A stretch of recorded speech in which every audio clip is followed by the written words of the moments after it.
Hello friends, मेरे digital classes में आप लोग का बहुत बहुत फिर से नए सेशन में स्वागत करता हूं। तो हम डेली बेस पे करंट अफेयर्स पढ़ते हैं। तो आज है 8 मई। 8 मई से जितने भी करंट अफेयर्स से क्वेश्चन बनेंगे यहाँ से हम कवर करेंगे। कोई भी एग्ज़ाम के प्रिपरेशन करें, चाहे एसएससी, रेलवे, यूपीएससी, कोई भी स्टेट का एग्ज़ाम हो, सेंट्रल गवर्नमेंट का हो, तो करंट अफेयर्स जो आपका जो सिलेबस है यहाँ से क्वेश्चन की बात करूँ 7 से 8 से 10 क्वेश्चन भी आपका बढ़ जाता है इसका वेटेज। तो बहुत ही ज़्यादा इंपॉर्टेंट होता है करंट अफेयर्स।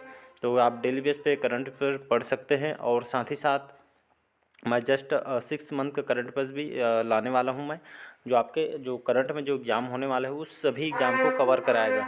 तो चलिए सेशन को बढ़ाते हैं आगे। और पहले बार आए हैं तो चैनल को सब्सक्राइब करके रख लीजिएगा ताकि नोटिफिकेशन आप तक पहुंच पाए। अगर आप 10 से 15 मिनट आज के डेट पे करंट अफेयर्स पे लगाते हैं तो यकीन मानिए आपके एग्ज़ाम का टाइम जो है आपका बहुत हेल्पफुल होगा। तो चलिए सेशन को बढ़ाते हैं आगे और आज के हम क्वेश्चन देखते हैं।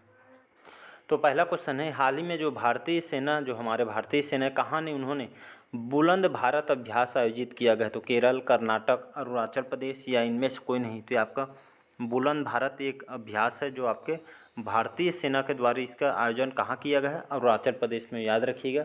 तो यहाँ जो हमारे भारतीय सेना अरुणाचल प्रदेश से अपने ये आपका युद्ध अभ्यास है जिसमें बड़े स्तर पर जो हथियार को इसमें शामिल किया गया है। ये आपके युद्ध अभ्यास है दुश्मनों को लड़ने के लिए।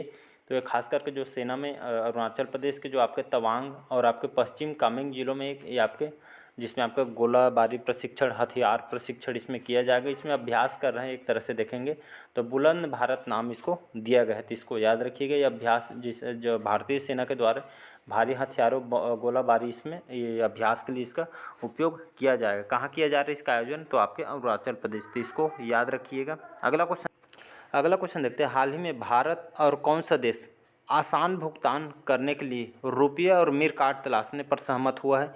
तो आपका फ्रांस, रूस, जर्मनी या इनमें से कोई नहीं। इसका जो करेक्ट आंसर हो जाएगा आपका रूस करेक्ट आंसर हो जाएगा। तो हमारा भारत और आपका रूस, ये दोनों देश के बीच जो जो ट्रांजैक्शन जो होती है, जो भारत जो भुगतान रुपये कार्ड और आपका मीर कार्ड है। मीर कार्ड आपका रूस का कार्ड है, जैसे हमारा रुपये कार्ड जो भारत का है वैसे ही आपका मीर कार्ड जो आपका रूस का है। तो यहाँ पे भुगतान को आसान बनाने के लिए जो आजकल जो ऑनलाइन जो डिजिटलीकरण को बढ़ावा देने के लिए इसको सहमत यहाँ पे हुए हैं रूस और भारत के बीच। तो इसको याद रखिए। यहाँ पे रूस की बात करूँ, रूस की जो आपकी राजधानी है आपका मास्को है, इसको याद रखिएगा, मास्को। तो रूस की राजधानी है आपका मास्को। ये आपके जो रूस जो आपके यूरोप के अंतर्गत ये आपके फैला हुआ है, तो इसको याद रखिएगा। यहाँ की राजधानी है। यहाँ की भाषा जो है आपके रसियन यहाँ की भाषा है। और राष्ट्रपति यहाँ के कौन है? तो व्लादिमीर पुतिन, याद रखिएगा, व्लादिमीर पुतिन। बीपी लिख दिया हूँ, व्लादिमीर पुतिन यहाँ के राष्ट्रपति हैं। प्राइम मिनिस्टर कौन है? प्राइम मिनिस्टर आपके दिमित्री मेदवेदेव, याद रखिएगा, दिमित्री आपका मेदवेदेव ऐसे करके हैं। तो यहाँ के प्राइम मिनिस्टर है, तो इसको याद रखिएगा। अगला क्वेश्चन देखते हैं, हाल ही में बंगाल की खाड़ी में उठने वाले जो चक्रवाती तूफान जिसका नाम है साइक्लोन मोचा, याद रखिए एग्जाम के लिए बहुत इंपॉर्टेंट है। तो इस चक्रवाती तूफान का नाम दिया है साइक्लोन मोचा। ये आपके किस देश के द्वारा इसको नाम को दिया गया है? तो रूस, इंडोनेशिया, यमन या इनमें से कोई नहीं थी। ये आपका यमन के द्वारा इस नाम साइक्लोन मोचा को इस देश के द्वारा दिया गया है। तो इसको याद रखिए। ये आपका जो नाम है कैसे पड़ा है? तो आपके चक्रवाती तूफान के नामकरण के लिए इसको दिया गया है। ये आपके यमन के द्वारा ये आपके 6 मई को जो बंगाल की खाड़ी में जो भयंकर चक्रवात आया है साइक्लोन मोचा, तो इसको यमन के द्वारा इसको लाल सागर तट पर एक बंदरगाह जो जो शहर है यहाँ पे मोचा के नाम पर इसको इस चक्रवात के नाम को सुझाव दिया गया है। तो इसको याद रखिएगा।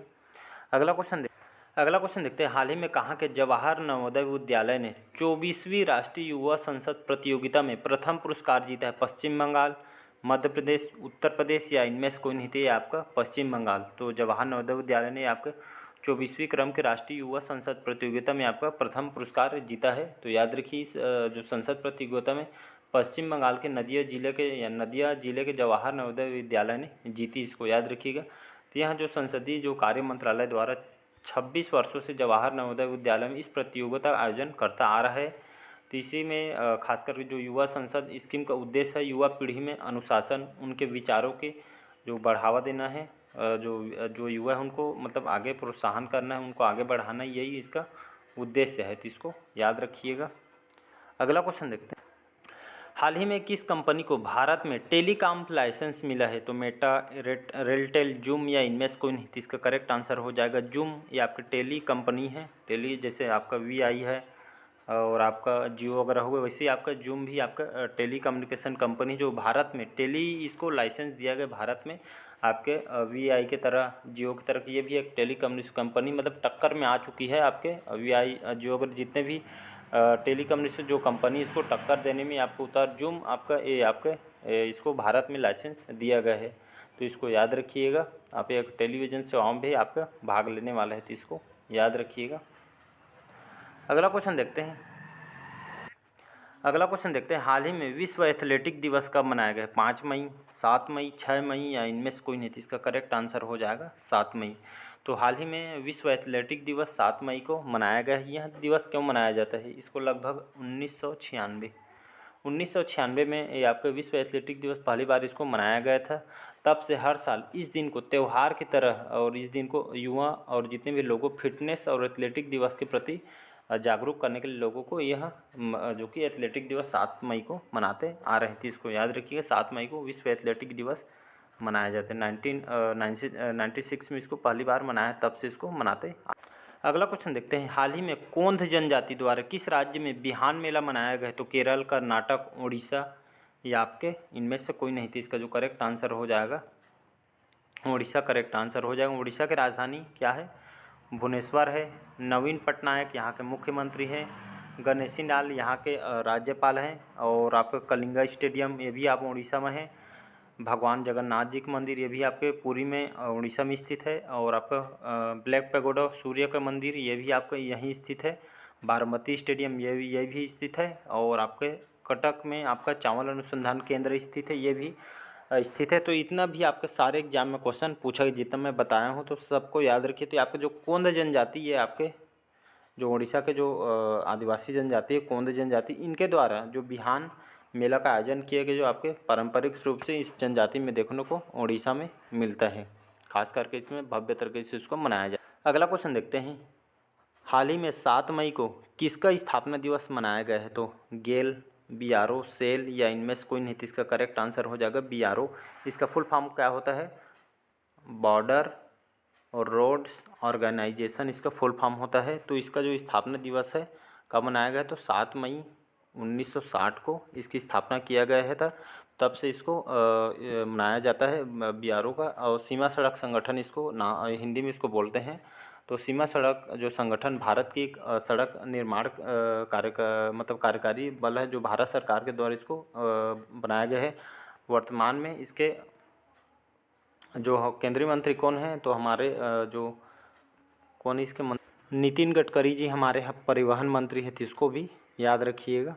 तो इसको बीआरओ 7 मई को स्थापना दिवस मनाया जाता है। अगला क्वेश्चन देखते हैं। मोस्ट इंपॉर्टेंट क्वेश्चन है। हाल ही में भारत के जो star javelin athlete player Neeraj Chopra ने गोल्ड मेडलिस्ट हैं, इन्होंने किस इवेंट में गोल्ड मेडल जीता है? तो राष्ट्रमंडल खेल में, एशियाई चैंपियनशिप में, दोहा डायमंड लीग में या इनमें से कोई नहीं। तो इसका करेक्ट आंसर जो हो जाएगा दोहा डायमंड लीग। इसमें जो हमारे जो स्टार हैं javelin athlete player Neeraj Chopra, इन्होंने इस गोल्ड मेडल इन्होंने जीता है दोहा डायमंड लीग में। तो इसको याद रखिएगा। और नीरज चोपड़ा ने में जिस डायमंड लीग में जो वर्ल्ड चैंपियनशिप जो उनके जो अपोजिट खेलने वाले थे एंडरसन पीटर्स को पछाड़कर इन्होंने इस दोहा डायमंड लीग को जीता है। तो इसको याद इन्होंने भाला में लगभग 88.67 मतलब ये इन्होंने जो पहले ही प्रयास में इन्होंने 88.67 मीटर इन्होंने भाला को फेंक कर एक किताब अपने नाम किया है। तो इसको याद रखिएगा।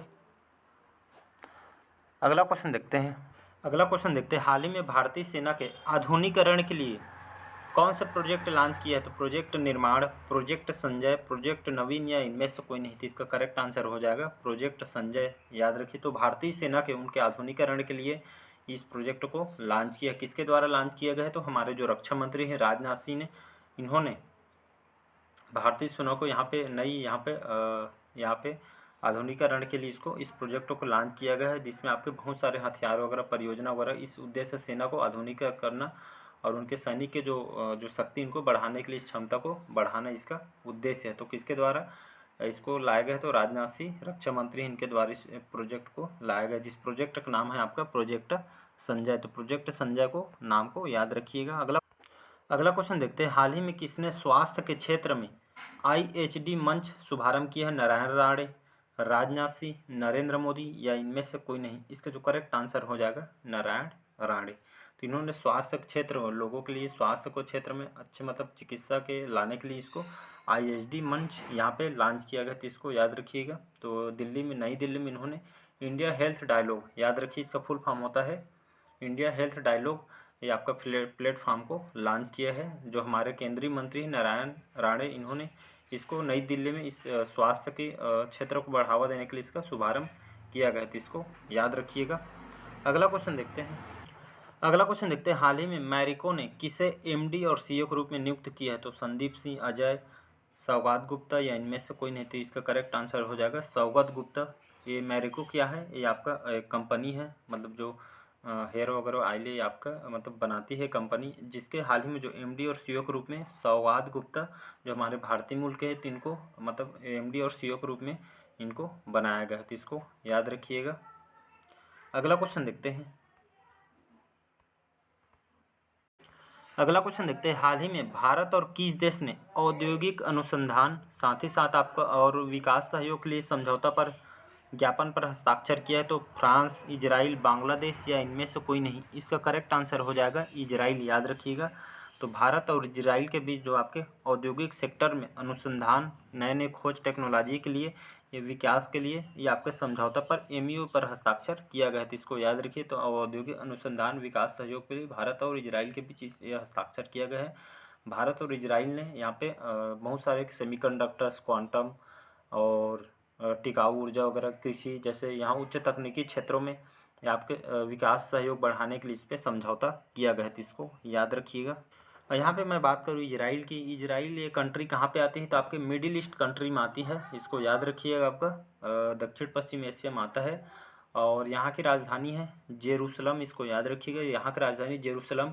बेंजामिन नेतन्याहू, याद रखिएगा, प्राइम मिनिस्टर यहाँ के बेंजामिन नेतन्याहू यहाँ के प्राइम मिनिस्टर है, तो इसको याद रखिएगा। अगला क्वेश्चन देखते हैं, हाल ही में किस बैंक ने अर्ध शहरी और ग्रामीण ग्राहकों के लिए विशेष कार्यक्रम शुरू किया? Axis bank, ICICI bank, HDFC bank या इनमें? तो इसका जो करेक्ट आंसर हो जाएगा HDFC बैंक करेक्ट आंसर हो जाएगा। तो HDFC बैंक ने हाल ही में जो अर्ध शहरी, जहाँ पे ग्रामीण लोग रहते हैं, ग्रामीणों के लिए ये विशेष कार्यक्रम ये लॉन्च किया है ग्राहकों के लिए, तो इसको याद रखिए। विशेष इसका नाम है, कौन से बैंक के द्वारा इसको स्टार्ट किया गया है? तो HDFC बैंक, और नाम को आपको याद रखना है। और ये आपके ग्रामीण यहाँ पे जो बैंकिंग के जो यहाँ पे पहुँच नहीं पाती है, तो ये खास करके HD बैंक ने ग्रामीणों के लिए इसको मतलब इसको चलाया जा रहा है। और ये HDFC जो बैंक है, लगभग 675 बैंक शाखाएँ यहाँ पे खोली जाएगी ग्रामीण अंचल में, देख देख के जो हिसाब से इसको खोला जाएगा, ये आपके खास करके ग्रामीणों के लिए आपका काम करेगी।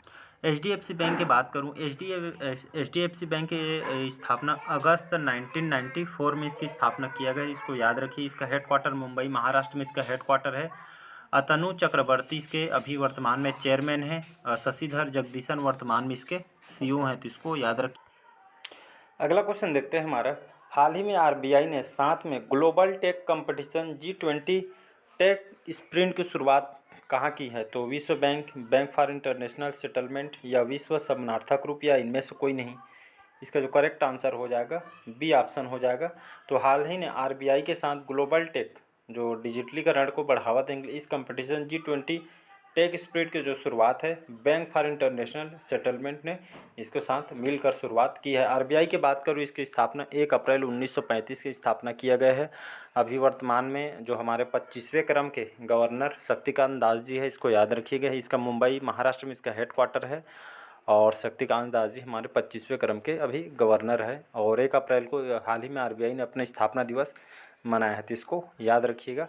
तो चलिए, आज का सेशन कैसा लगा कमेंट करके ज़रूर बताइएगा। पहले बार आए हैं तो चैनल को सब्सक्राइब करके रख लीजिएगा ताकि नोटिफिकेशन आप तक पहुंच पाए। Thank you.